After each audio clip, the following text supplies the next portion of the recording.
In these strange missing person cases, the family and friends of the victims are left fighting for justice and raising awareness of their loved one's disappearance. That awareness might be key to a vital clue coming to light and revealing the truth about what really happened after they vanished without a trace. Number 10. Kenneth Jones was just 18 years old and with his whole life ahead of him when he vanished without a trace. A renewed appeal for information in 2024 brought his case back into media attention, but Kenneth remains missing. Kenneth was last seen at his home in the Ancram Court area of Scotland on November 2, 1998. The day of his disappearance had been completely ordinary. He spent the day playing video games with his uncle, who lived on the same street, then made the short walk back to his parents' home. At about 10:30 p.m., he went to bed. His parents later retired for the night. When they woke up at 7 a.m. the next morning, they found Kenneth's bedroom empty. It was a little unusual, but it didn't immediately strike them as something to worry about. At first, they thought Kenneth might have woken up early to go jogging. When the hours passed and there was still no sign of him, his parents guessed that he might have left to stay with a friend overnight instead of going to bed. It might have seemed strange to leave so late after telling his parents he was going to bed, but it was something he had done previously. But when Kenneth still hadn't come home by the following morning, his parents had run out of explanations. He was reported missing to the local authorities, and a public appeal for information was made. In the first weeks of the investigation, there were a few reported sightings of someone matching Kenneth's description. One of these included a hitchhiker who was dropped off in Unsolved. But this man was later traced and confirmed to be unrelated to the case. All the sightings were followed up on, and each one was revealed to be a false lead. One of the things that made the case so strange was how little Kenneth had left with. He wasn't dressed for the type of weather of a November night in Scotland. He was wearing a black leather zip-up jacket, black jeans, and yellow and green shoes. He didn't take anything with him, and his parents believed this indicated he hadn't planned to be gone for long. Over the years, many appeals have been made. 15 years after Kenneth vanished, Alan Bryant went missing from the same town on the anniversary of Kenneth's disappearance. The two cases are believed to be unrelated, but for a while after Alan's disappearance, the two families had made joint appeals on the anniversaries. In 2024, 25 years after Kenneth vanished, and with no new information on the case, the police launched a new probe into his disappearance. They asked for anyone who knew Kenneth or his social circle well, or any of his friends or relatives that they hadn't spoken to get in touch. Anyone with information can contact the police on 101, or the charity Crime Stoppers at 0800-555-111. Number 9. Nancy Snow disappeared under extremely suspicious circumstances in early November of 1980. The last person known to have seen her was giving conflicting stories about what happened before she vanished, leaving her family fearing the worst. Nancy was a 44-year-old mother of 3 living in Annapolis, Maryland at the time of her disappearance. She had moved there from California, where her ex-husband and their 3 daughters lived. Nancy had moved across the country so she could embark on a career in politics and had spent the 1980 election season working for the Republican National Committee. Nancy's job was part of the Missouri Senate election. She'd only recently moved into a new apartment in Annapolis, but had to spend the last few months of the campaign in St. Louis. A friend, Paul Collins, was left to look after her home while she was away. During her time in Missouri, Nancy kept in regular contact with her daughters and the rest of her family. She was a prolific letter writer and sent many letters and postcards to her family. In the letters, she told one daughter about a relationship that she'd just started with a TV producer, Paul Goodman. She also told her family she was exhausted from the campaign and was looking forward to relaxing at home. Nancy had decided politics wasn't for her. Instead, she was looking at setting up her own business chartering boats and living on the water. She was expecting a lot of change in her life as she traveled home from Missouri. Before going to Annapolis, though, she stopped in Baltimore for a party hosted by Goodman. They spent the night at a hotel and were seen getting breakfast together the following morning. Collins picked Nancy up from the hotel. This was the last time anybody other than Collins saw her. Nancy's family were expecting her to call when she got back to her apartment, but that never came. It was unlike her to not keep a commitment, but it was still possible that this phone call had simply slipped her mind. But one of Nancy's daughters had a birthday later that month, and when she didn't call to wish her happy birthday, her daughters knew something was wrong. Nancy's ex-husband called Collins to ask about her. Collins claimed she'd gone on a boat trip and would be back by Christmas. Even though Nancy had expressed an interest in leaving and working on a boat, the story was still unbelievable to her family. She wouldn't have left without telling them, especially as one of her daughters was expecting to move in with her when she started university. Christmas came and there was still no word from Nancy. In January of 1981, her daughter came to Annapolis and found Collins was living in her mother's home. He claimed he was still house-sitting, and Nancy had given him permission to use her checkbook to pay bills and give himself a stipend. It was only then that Collins claimed that Nancy's sailing trip had actually been a spontaneous trip with the captain she had just met at a bar. The man was known as Captain J, but it isn't clear if J was an initial or if his name was actually J. They'd supposedly left from Florida, but when Nancy's family tried to search for any trace of Captain J, they could find nothing. Collins' story changed multiple times, even after the police became involved. Despite the suspicious activity, there was no evidence to classify Collins as anything more than a person of interest in Nancy's case. Anyone with information in this case is asked to contact the Annapolis Police Department at 410-268-9000 and ask for Corporal William Nowell. Number 8. A year has passed since artist and cyclist Nash Quinn disappeared somewhere in the mountains of Wyoming. He was last seen on July 8, 2024, but wasn't reported missing until 2 weeks later. Nash was a popular professor at the University of Wyoming. He taught jewelry and metalsmithing, both art forms in which he excelled. By the time of Nash's disappearance, the summer break was in progress. Like many other teachers, he had plans to spend the summer visiting other institutions to give workshops. It was when one of these institutions couldn't get in touch with him that Nash's loved ones realized he was missing. On July 20th, the organizer of a workshop in Arizona emailed Nash's supervisor at the University of Wyoming. They'd been trying to get in touch with Nash about travel arrangements and hadn't heard back from him. The supervisor realized he hadn't seen or spoken to Nash since July 8th. It wasn't unusual for Nash to go short periods without talking to anybody socially. He was an introvert and preferred his own company. His best friend was out of town on a work trip, so the person who would regularly check in with him wasn't there to realize he hadn't been seen online since the day of the package email.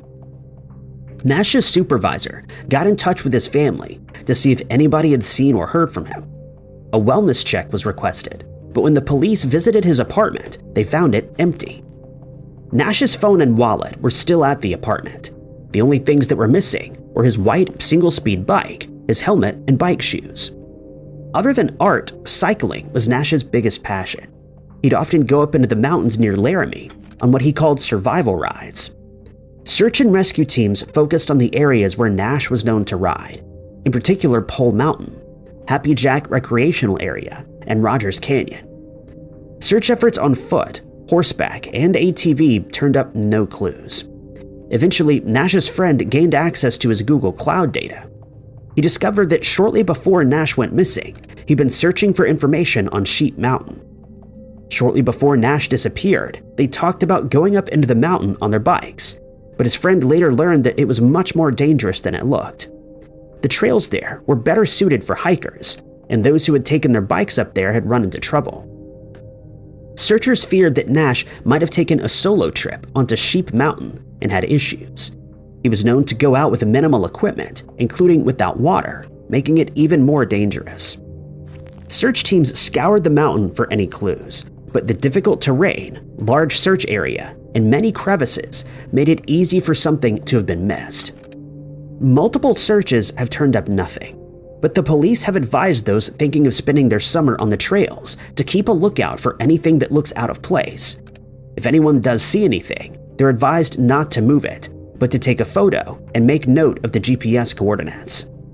Anyone with information can contact the Laramie Police Department at 307-721-3563.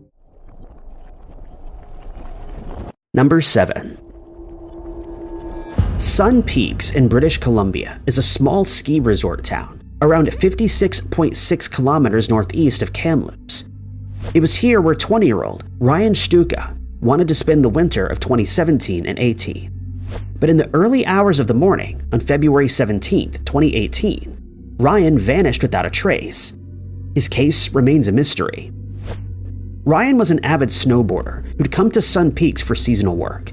He was still trying to figure out what he wanted to do with his life, but he knew he wanted to spend at least one season at a ski resort where he could enjoy work and his hobby. He made the 9-hour journey from where he lived with his parents in Beaumont with a friend named James.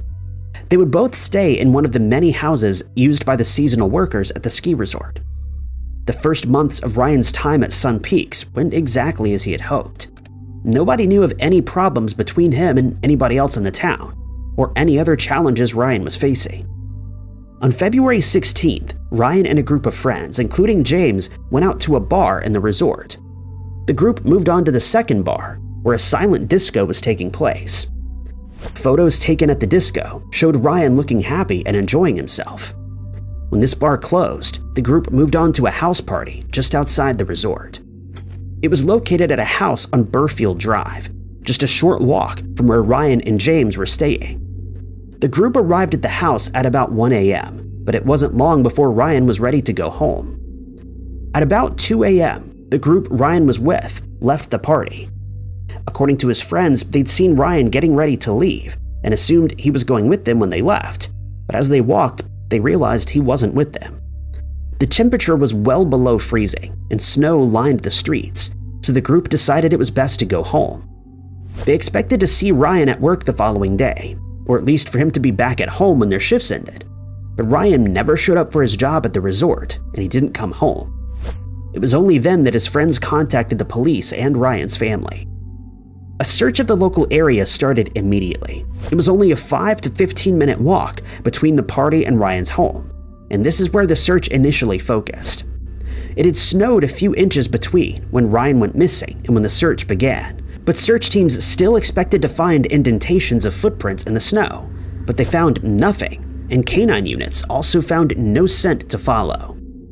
Searches of a small strip of woodland between the two houses turned up no clues. It seemed as if he'd left the house and vanished into thin air. Ryan's family and the police continue to appeal for information that can help uncover the truth about what happened to Ryan on the morning of February 17, 2018. Anyone with information can contact the Kamloops RCMP at 250-828-3000.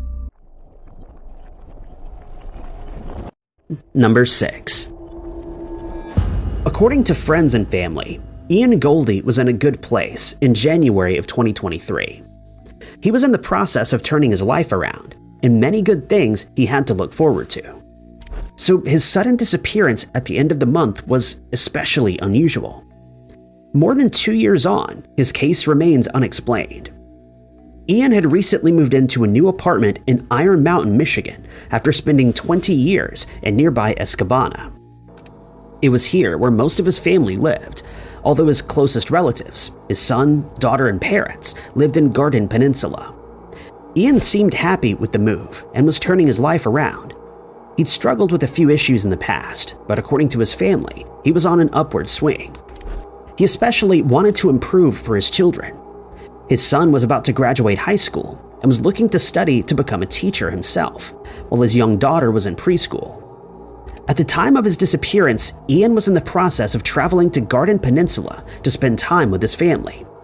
He didn't have a vehicle, and exactly how he was making the journey is unclear. He left his apartment on January 27th and made his way to Escanaba, where he stayed at a Quality Inn. For reasons unknown, Ian checked into the hotel under a false name. On the evening of January 28th, he sent a text message to his mother, asking her to order a pizza to his hotel room. There was a hold on his debit card after a recent visit to a casino, but it didn't seem to be too big of an issue. The next day, he sent a message to his son, saying that he'd gotten a ride to Garden Peninsula, but it was the last anyone heard from Ian. At some point during his stay, there was what was described as a suspicious incident in the hotel parking lot.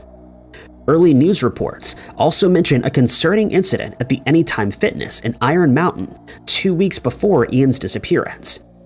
Neither incident is described in any detail, and it isn't known if either had anything to do with his disappearance. But recent bouts of paranoia could explain why he decided to check into the hotel under a false name. Days passed and there was no word from Ian. It was unlike him not to stay in touch, especially with his son and parents. They contacted the authorities and a missing person investigation began. Unfortunately, there are few public details available in this case. His family has made multiple appeals for information in the years since he vanished without a trace.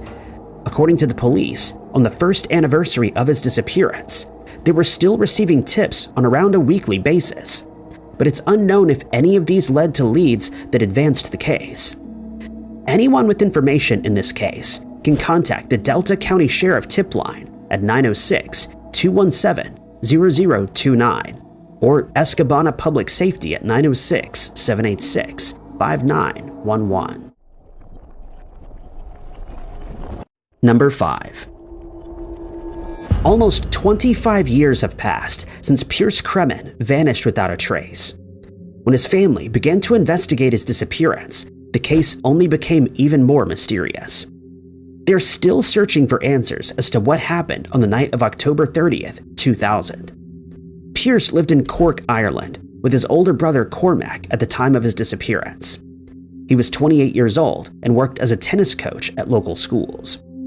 His job meant he was relatively well known and liked in the local area.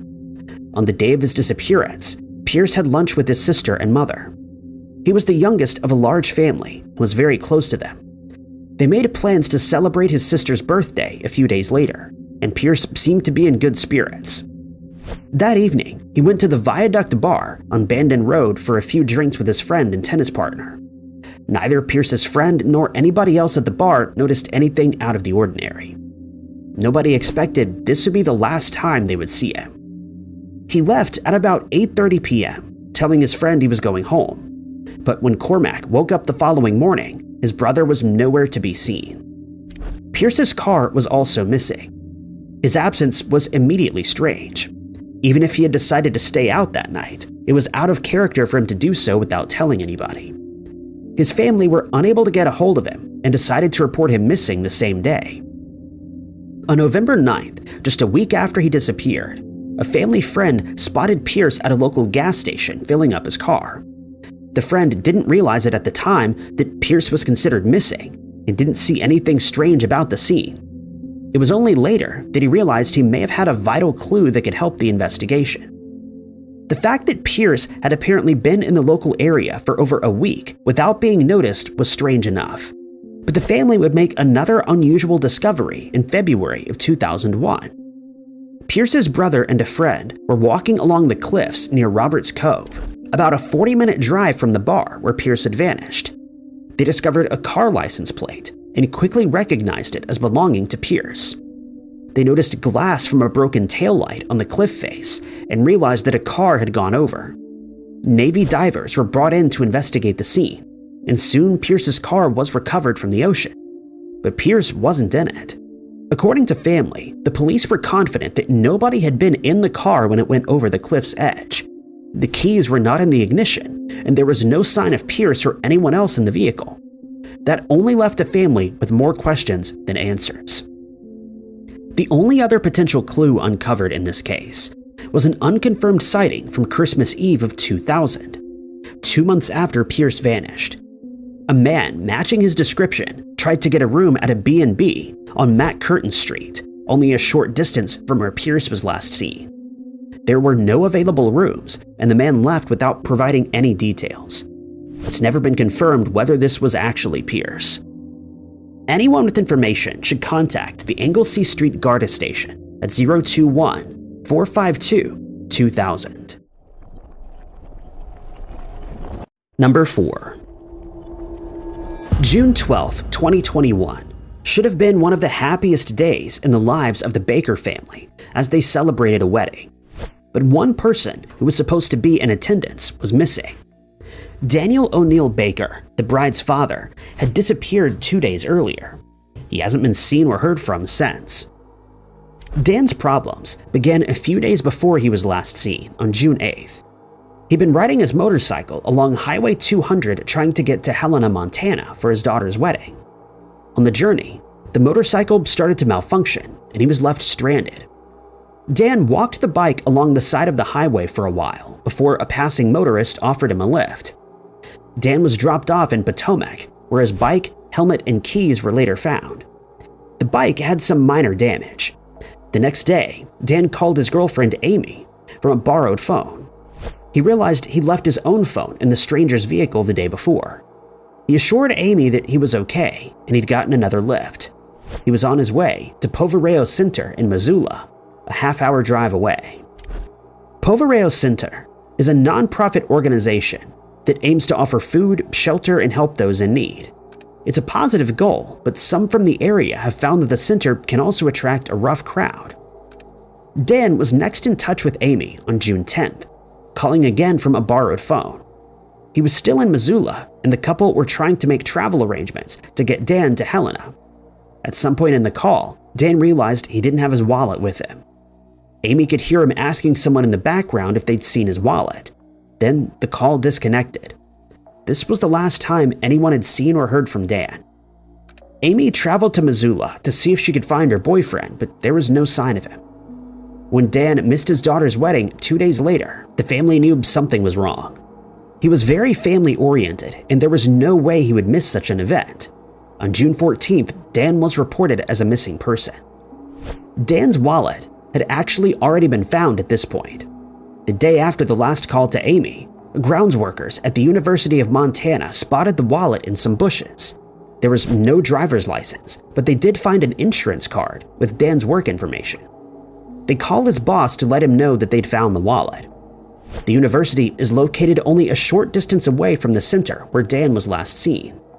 The police and Dan's family made appeals in the local media for information in his case. A tip line and Facebook page dedicated to locating Dan were set up.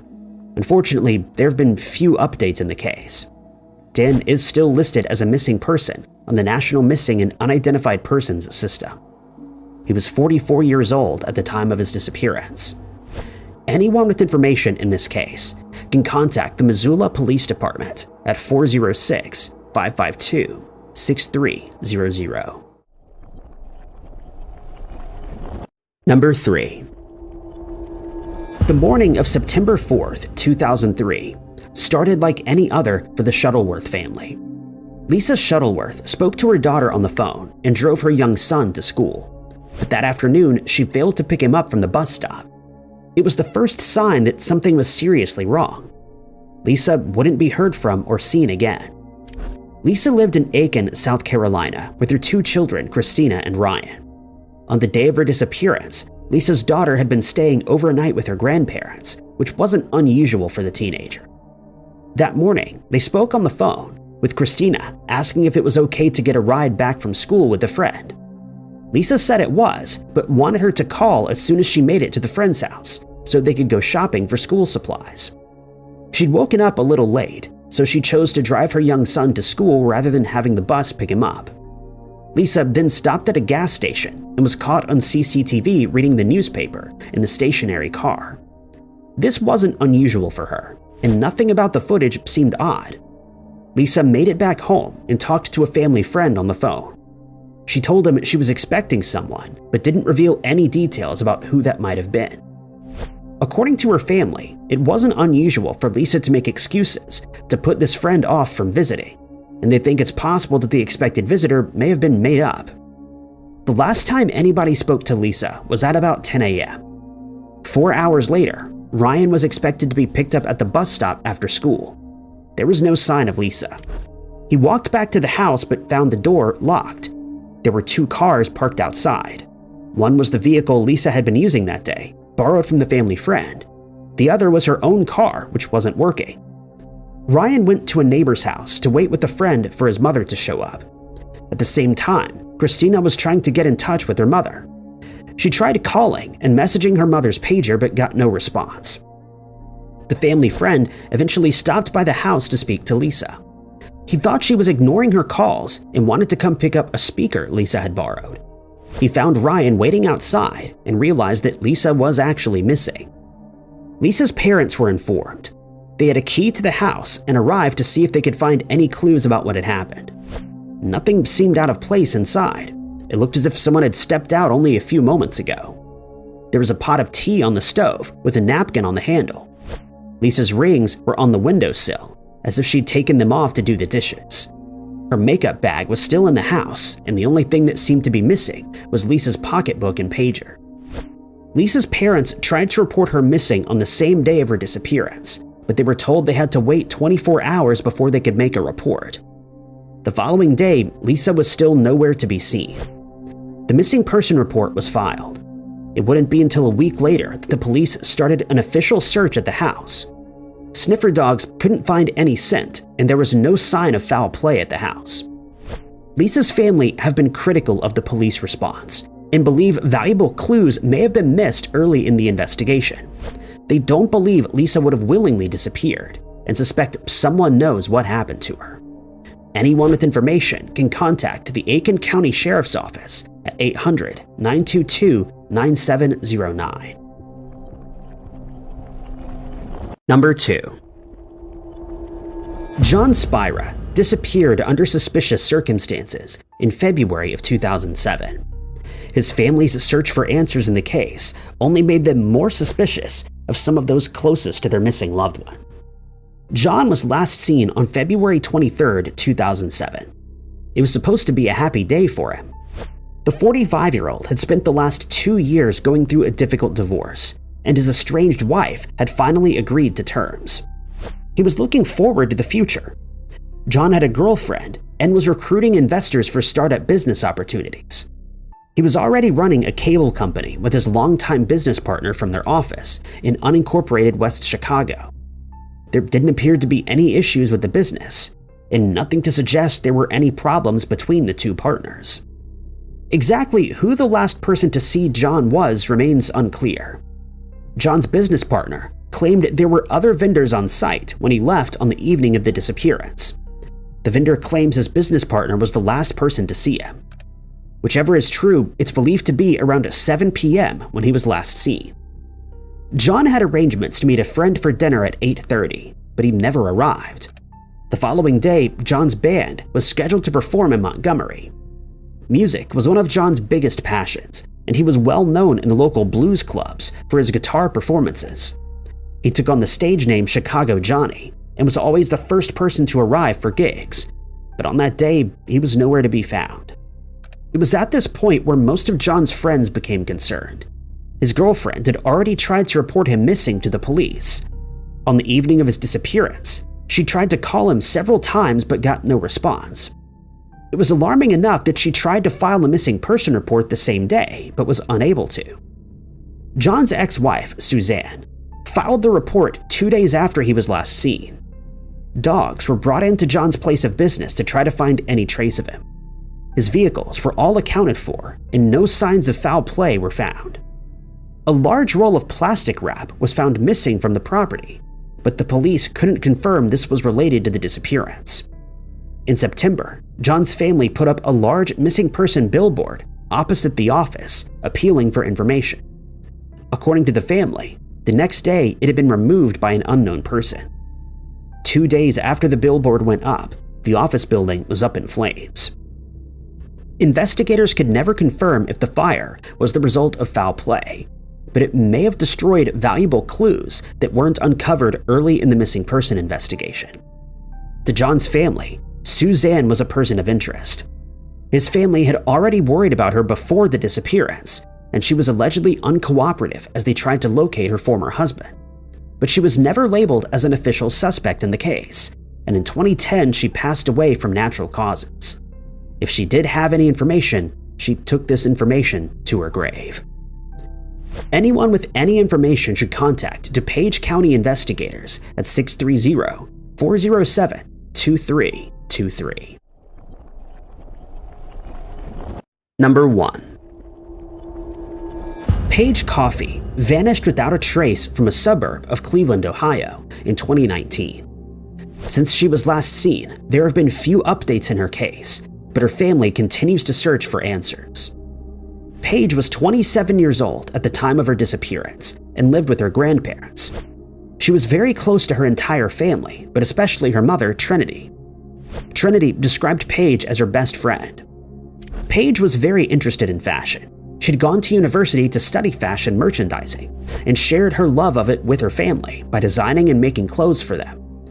She also worked at a department store where she was in their management program with a goal of progressing within the company. It was on her way home from work that her mother last saw her. Paige didn't have a vehicle, so she had to rely on Lyfts and Uber drivers. On April 30th, 2019, she asked her mother for a ride. Trinity took Paige to work, and when her shift finished, picked her up again. Rather than going home, Paige asked to be dropped off at a gas station. Trinity didn't know it at the time, but the location was close to where Paige's boyfriend lived. The next day, Paige messaged Trinity to ask for money.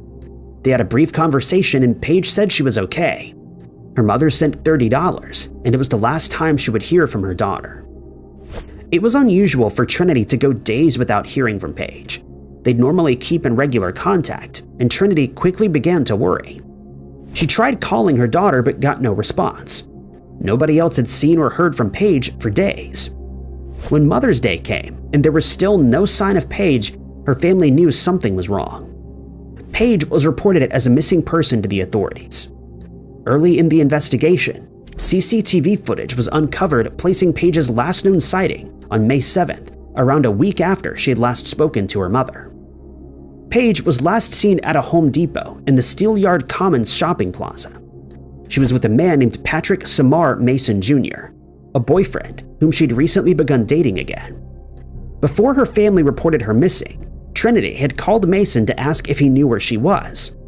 According to him, they'd broken up and he hadn't seen Paige for a while. They'd been together the day before Paige was last seen and were caught on CCTV purchasing brake fluid and a candy bar from the Home Depot. Unfortunately, cameras didn't capture what happened after they left the store. It's unknown if they went their separate ways after leaving or if Paige went with Mason to another location. There have been no further sightings of Paige. The police have listed Mason as a person of interest, but no arrests have been made in the case, and there have been few updates in the years since her disappearance. Anyone with information can contact the Bracknell Police Department at 216-681-1234.